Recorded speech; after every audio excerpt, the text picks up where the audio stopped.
Welcome to the thefogvlog. How's it, guys, and welcome to another easy show where we look at some basic flavors, give you some tips and hints on how to use it. Today I'm looking at the Molinberry Red Cherry. Molinberry Red Cherry is a fantastic new cherry flavor that's on the market. It's been around for a couple of months. Hasn't been used that much, so I thought I'd shine the light on it a bit and give you my views on it and what I've found after mixing it and playing with some other recipes. The manufacturer says mix at about 7 to 8%, and it's not pleasant that it's such a high percentage. I started mixing from 2 until 7, and 4 seems to have been the medium ground, or its happy place where it gets together. The one major advantage of this cherry is that it doesn't have that typical cherry cough syrup vibe. Most of the cherries around, even some of the best ones, if used incorrectly, gives you that whole medicine sort of a aftertaste, and it's very off-putting, very medicinal. And just not pleasant at all. This one, surprisingly, being able to avoid that. And what you get is just a juicy, sweetened cherry. The sweetened cherry part only comes out after a steep, so most guys are steeping it for at least 4 weeks for the full flavor to develop. I found after 2 weeks, it's spot on, and it's a very good, true and realistic cherry. It's a juicy cherry, and it's got tremendous use in various things. I played with it in a bit of tobacco, so I just used the plain tobacco and added 4% of the red cherry in there. Beautiful, easy. And steeps pretty quickly in there. I want to share a recipe with you that I thought I'd highlight the best bits, so to speak, of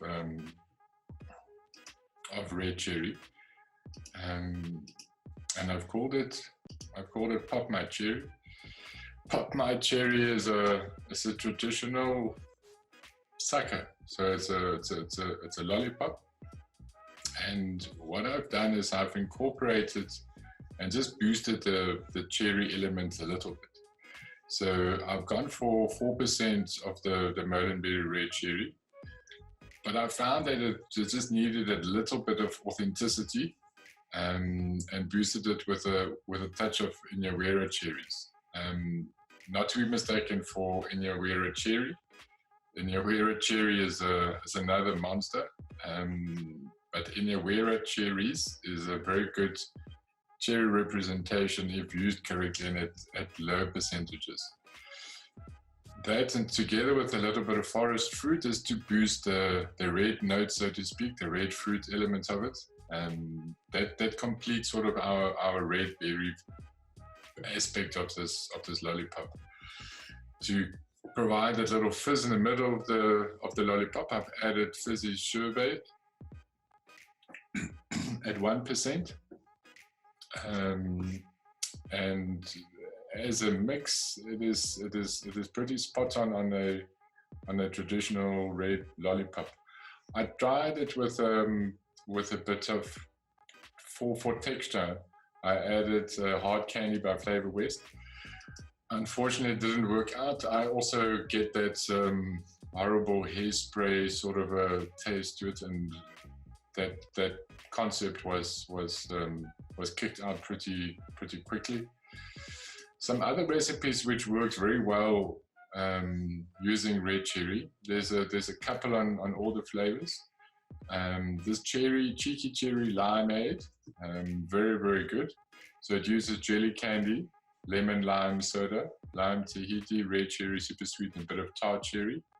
Very nice lemonade recipe. But my favorite one here is by Pippa, which is buried in a mang.